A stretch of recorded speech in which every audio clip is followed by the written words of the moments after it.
Everybody on Instagram, and now it looks like Facebook is up and running. All right, so it is good to be back updating you on the Alaska Airmen's Association Government and Legislative Affairs. And so got a couple people already checking in on Instagram. Not seeing anybody yet on Facebook, but we'll go ahead and get started this evening. So once again, my name is Adam White, Government Legislative Affairs for Alaska Airmen's Association, and it is time for the July 2021 update. And I promised you last month that I would give you an update on flying our 206 back up to Alaska, and I say our, it's not the Alaska Airmen's Association. I work for a nonprofit in addition to the Alaska Airmen's Association. It's kind of my full-time job, and so we had a lot of upgrades performed to the 206 right here behind me, and we were able to get all those things accomplished. And I told you about taking that trip down in December, and it was January, I guess, is when I told you about that. Folks have been asking, and I promised you that I would tell you how the trip went coming home. And so it was on the 17th of June that we flew that airplane back, give or take a day. I'm trying to remember the exact date. But I got to tell you, it is a completely different airplane than when I dropped it off in Spokane. Got a new engine, new propeller, some new avionics, new flight instruments, and a new engine instrumentation. And it is a different beast. Very, very different beast. And so put about 10 hours on it on the airplane before we decided to come home with it. It's a good thing to do that. Always a lot of kinks to work out, a lot of things that need to go back and be readjusted and tightened up. But then we went from Spokane to Bellingham, no issues there. Spent the night in Bellingham and checking the weather, looking at customs, looking at all the requirements to get in and out of Canada, and we were hoping that we were going to be able to fly nonstop from Bellingham to Ketchikan. That decision was not firm, and it was not made until we took off, actually. And even then, there was some, there's the point of no return. There was some definite checkpoints along that route to whether or not, one, do we turn around and go back to Bellingham, or do we now figure out how to advise Canadian Customs that no, we in fact are going to need to stop, and how would that work out, how would that play out? Weather was a little bit of a factor. As I mentioned on the trip down, very comfortable with flying in Alaska. I've been doing it for over 26 years now. Most of it has been off airport and doing floats, wheels, and skis, and going in and out of places where there are no weather reports. So I'm very comfortable at looking at satellite imagery and all those other things and trying to guess and figure out what the weather's going to be. So going into Canada, obviously totally different scenario than Alaska, totally different scenario for the lower 48 about weather gathering. And so a little bit of a learning curve once again to get comfortable looking at what NAV Canada is producing and what Weather Canada is showing us as we try to fly through the Inside Passage. Trying not to make the story too long, but we were in fact able to go nonstop from Bellingham to Ketchikan. We did have some marginal weather, some rain and some lower ceilings. Visibility was still pretty decent underneath the ceilings, and it was. I had a lot of confidence and faith in the new engine and new propeller, but yet it was a new engine, less than 20 hours on it. And so it always makes you a little nervous when you start having to step further and further offshore to be able to continue on. Now, we were following the shoreline all the way up, and were able to make it without any issues into Ketchikan. So a lot of you were wanting to know how it was going to go with customs in Canada. Well, I'm happy to say that I didn't have to deal with Canadian Customs. My experience with them every time I've dealt with them has been very positive and very good. They've always had a good attitude. Our Canadian neighbors are good neighbors, but I don't regret that I didn't have to interface with them. And I know some of you folks out there were wanting to know what the latest was with that. The restrictions are still in place. They're being evaluated on a consistent basis, but there is hope that they will ease a little bit and be able to come back and forth, kind of like it was back in the old days, and old days only being 18 months ago. With that, we made it all the way from Bellingham to Nenana in one day. It was 10 and a half hours of flight time. I had a good friend of mine flying with me, and so a two-person crew, and we were able to do that under Part 91 and get here in 10 and a half hours. It was good to know that in Ketchikan, we probably could have done a better job of timing our arrival into Ketchikan, because there were 2 Alaska jets and a Delta jet that came in within 10 to 15 minutes of when we got to Ketchikan, and that caused the ground service folks to be hopping and to be stretched pretty thin. So we had to wait about an hour and a half to be able to get fuel from folks there in Ketchikan. When they were able to get to us, though, it went well, and it put us a little bit behind the schedule that I was trying to keep, concerned about the weather that we had just flown through to get to Ketchikan was now catching back up to us. But we were able to get out ahead of it and not have any issues. Went from there to Yakutat, refueled in Yakutat, and then found out 2 or maybe 3 days later, the Yakutat ran out of fuel. And so we timed that tech stop just right.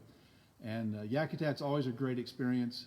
We landed there, and they ran right up and gave us 2 bags of warm chocolate chip cookies, and offers us a bottle of water apiece, and started getting things ready to pump fuel. Had things available to wash our windshield, and all that went really well. Question with the 10 and a half hours, it was not nonstop. Once again, stopped in Ketchikan, and then Yakutat, and then made it from Yakutat to Nenana nonstop. So that was 10 and a half hours of flight time. It was obviously a longer day than that. And actually just today, I did a 50-hour oil change, and had to go back and tighten up a few things. Once again, had a problem with the EGT probe that was intermittent because of a loose connection. Trimming a little bit of the baffling. Cylinder number 6 is running a little bit warm on the cylinder head temperature, but I think that it'll take care of itself now that I've trimmed that down. Question: how long from Bellingham to Ketchikan? It was around 4 hours, and it was less than 4.5 hours. I'd have to go back and check my logbook, but I'm using my iPad right now for the live event, and that's where my logbook is. So, but it was between 4 and 4.5 hours to get to Ketchikan from Bellingham. When we landed, we had an hour and a half of fuel reserve, and I kind of have a personal rule that I don't land anywhere with less than an hour's reserve, because if you've flown in Alaska for any length of time, you know that while legally only 30 minutes or 45, depending on the scenario, that may not get you to the next place that may have fuel. And so I kind of have a personal rule of an hour minimum when I land. We were able to land in Ketchikan with an hour and a half reserve. That was with normal leaning procedures, rich of peak, not doing anything lean of peak, but did have a slight tailwind that helped us get to Ketchikan. So again, not wanting to take too much time, we've already talked about 10 minutes about that trip.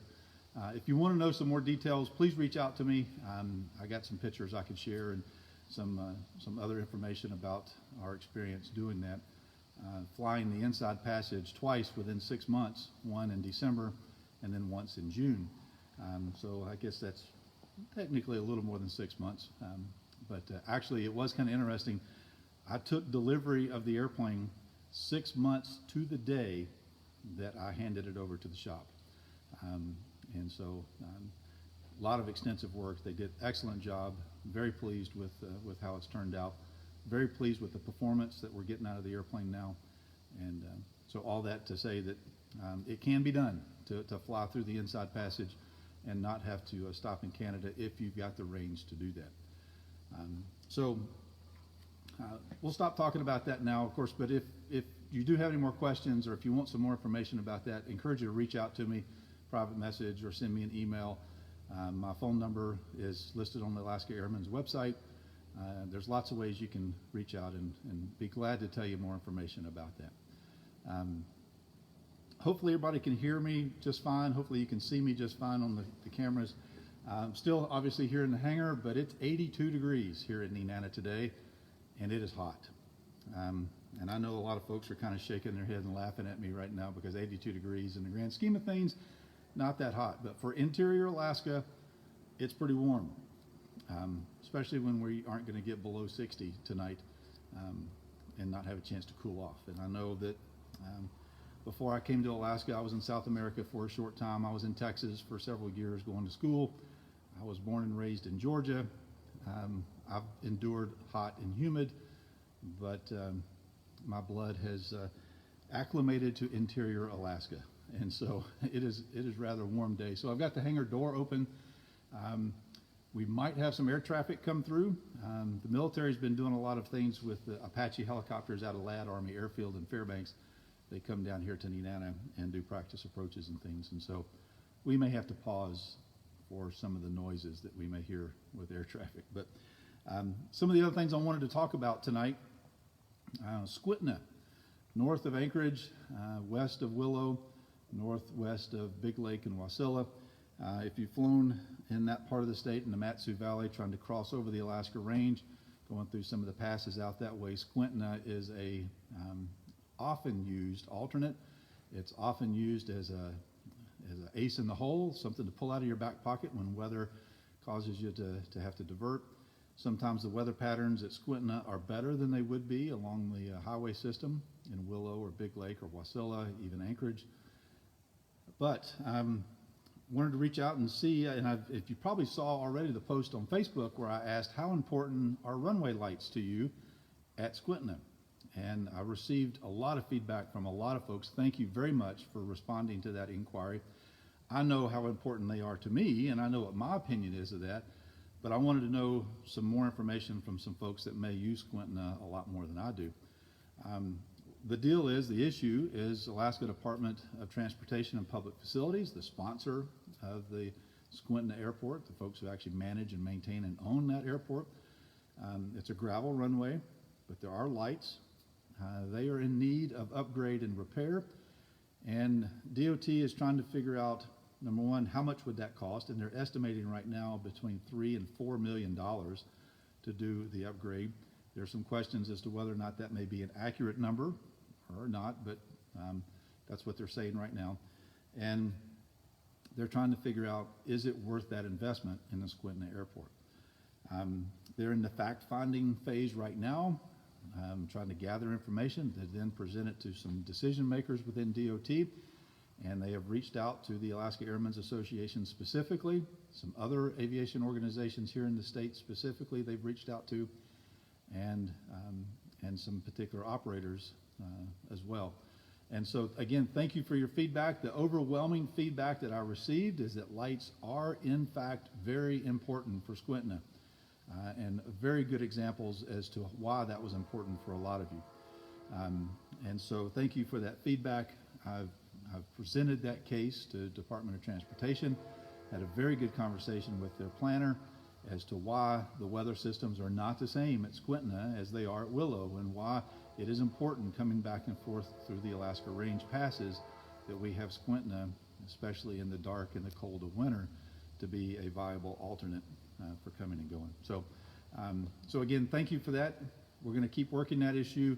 Don't know how it's going to turn out just yet, but because of your feedback and your input, the decision makers will have a lot of things to work through and to figure out. So we'll continue to be a part of that process, but I want to say thank you to everyone that responded and gave me feedback on that. Something that was going on last year that has now kind of popped up again just a little bit is the aircraft tax and the municipality of Anchorage. It used to be $75 an airplane, or if it was a multi-engine, I think it was $150 a year. They rewrote the tax codes, and if it's a privately owned and operated aircraft, there's no longer a tax. And so for our membership, the Alaska Airmen's Association, that was a great thing. Now, for the commercial operators, they unfortunately are paying a little bit more, sometimes a lot more than what they used to pay. And the Anchorage tax folks, they're part of the assembly and the borough, are trying to figure out what that tax rate really should be and how to go about implementing that. And that topic came up at the Merrill Field Commission meeting last week. And so there's a lot of discussion going on with that. So what I'm asking for from all of you that are based in the Anchorage area, that have your aircraft in Anchorage, in the municipality of Anchorage, in the borough of Anchorage, that you let me know what your opinion is about the new revised tax code and how that's impacting and affecting what you're doing.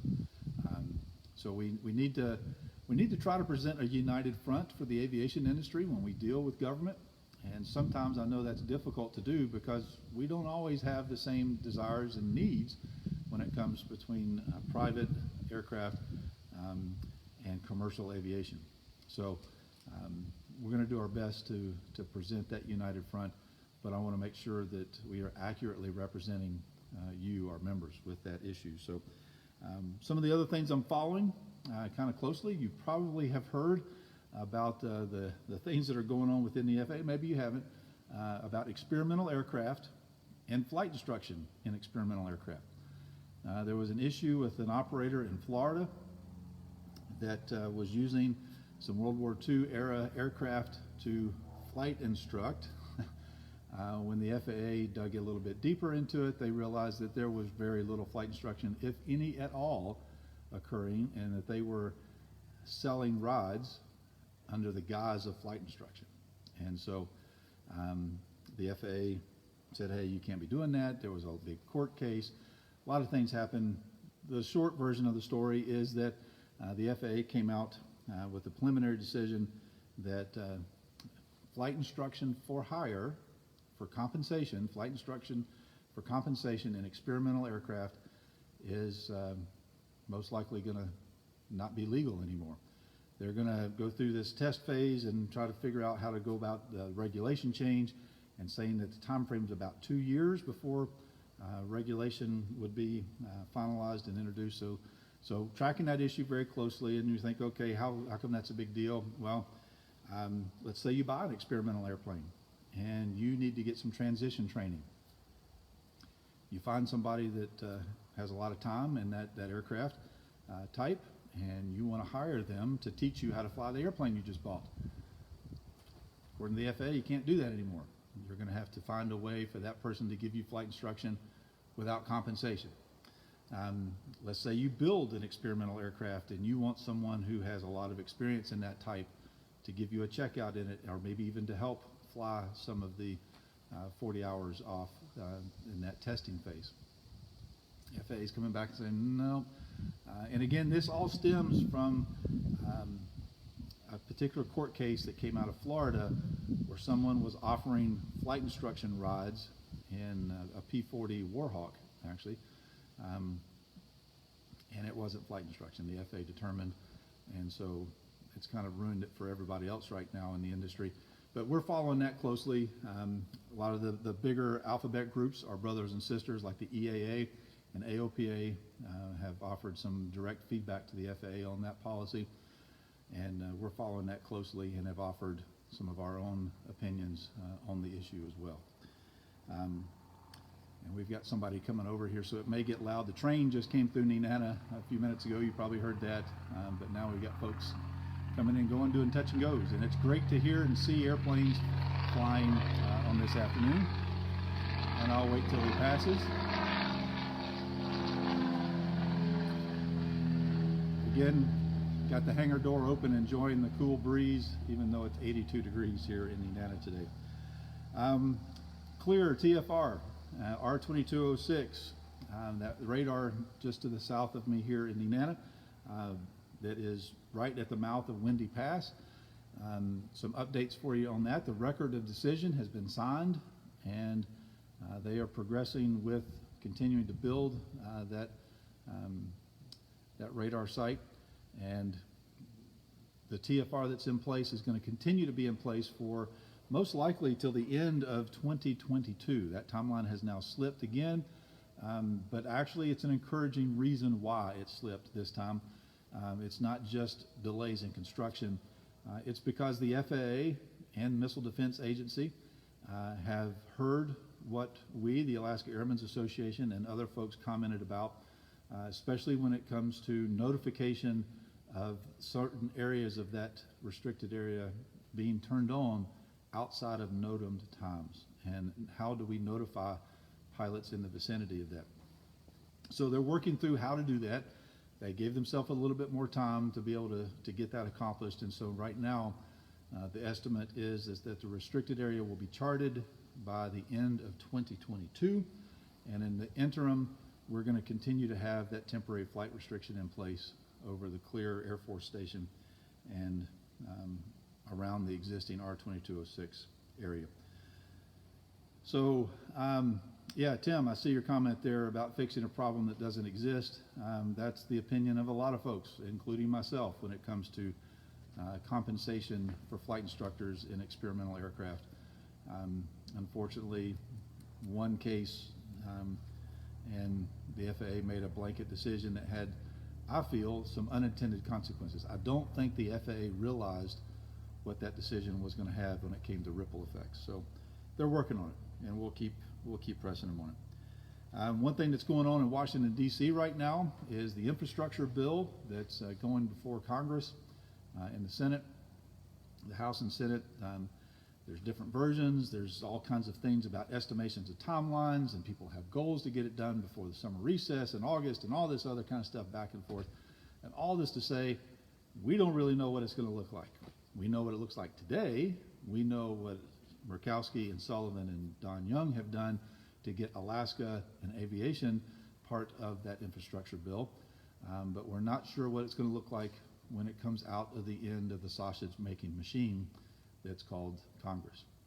So I'm following that pretty closely, offering some opinions and some feedback and educating some of the staffers in the D.C. area about Alaska and the needs that we have and what this infrastructure bill might be an opportunity to fix for us here in Alaska. So stay tuned for more information about that as it becomes available, to use that term. All right. So continue to get a lot of questions about insurance, and folks are kind of having sticker shock when they go to renew a policy.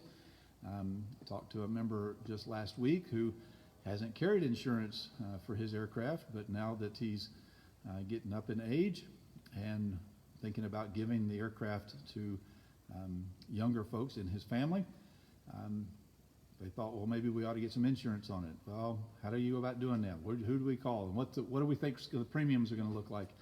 And sticker shock is probably the nicest way of saying that.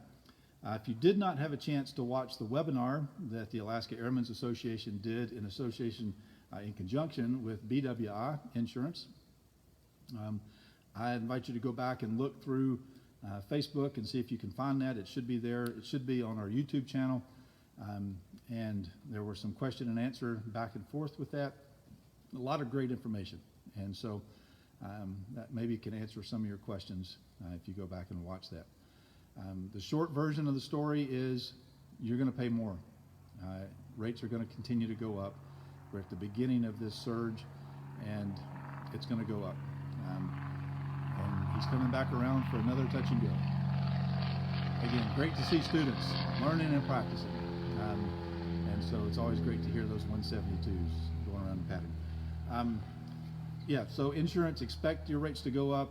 Be careful about thinking you can shop around with different brokers and get a better deal, because all the brokers are going to the same pool unless they're like a BIMCO where they are their own pool.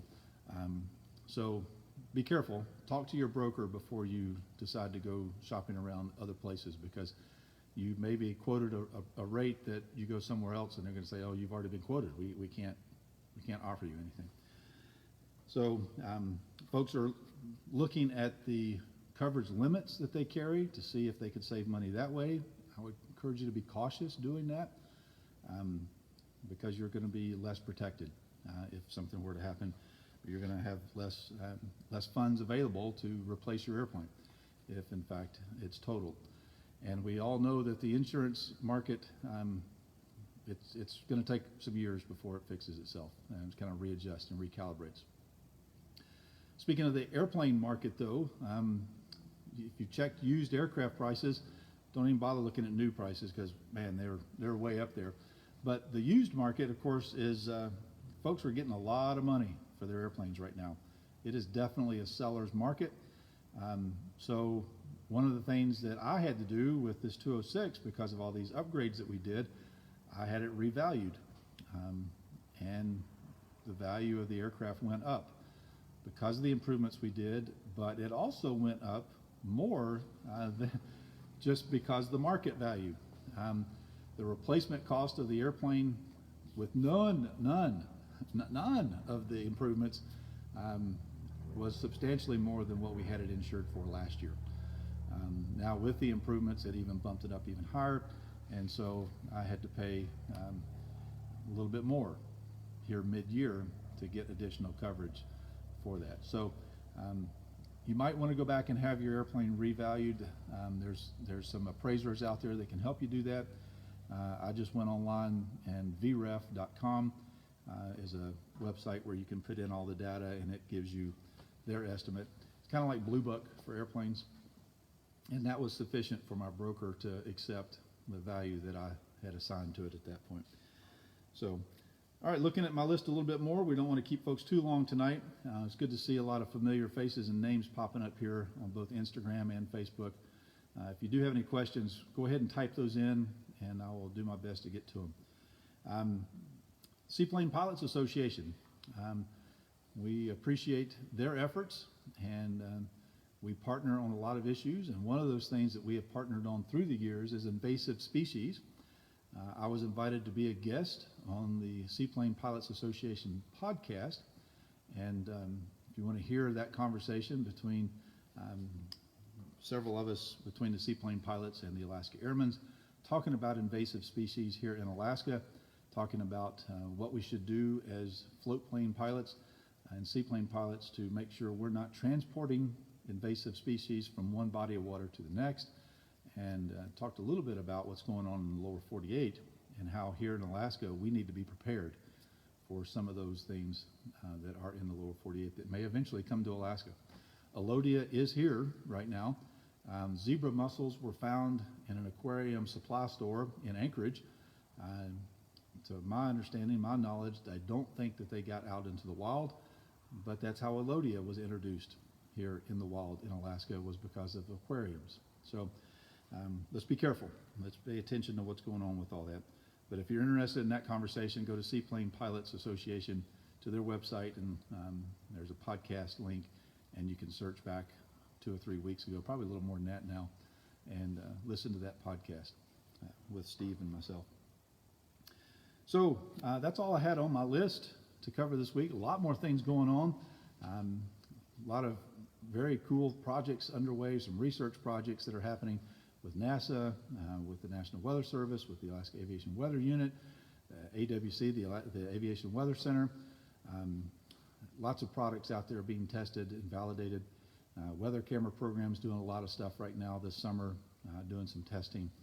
360-degree cameras, ceiling and visibility estimates based off of camera images and all that kind of stuff. A lot of really cool things happening this summer research-wise, and we'll keep you up to speed on that as they come online, and you can use them day to day when that happens. So with that, one more call for questions if anybody has any. It's good to see again some familiar names and faces popping up here. Appreciate you listening in live when you can. If not, it's archived on YouTube. And there he goes for one more round. He's doing pretty good, actually. I'm only hearing one screech of the tires, not the multiple bounces. So the good thing is they're only logging just one touch and go per pass instead of multiple. So, but anyway, all right. With that, I'll say good night, and obviously still got lots of daylight here in the interior. I think I'm going to go flying this evening and find some cooler temperatures up at higher altitudes and cool off a little bit tonight. So encourage you to go flying this summer. Enjoy Alaska. Speaking of flying again, really quick, back to insurance.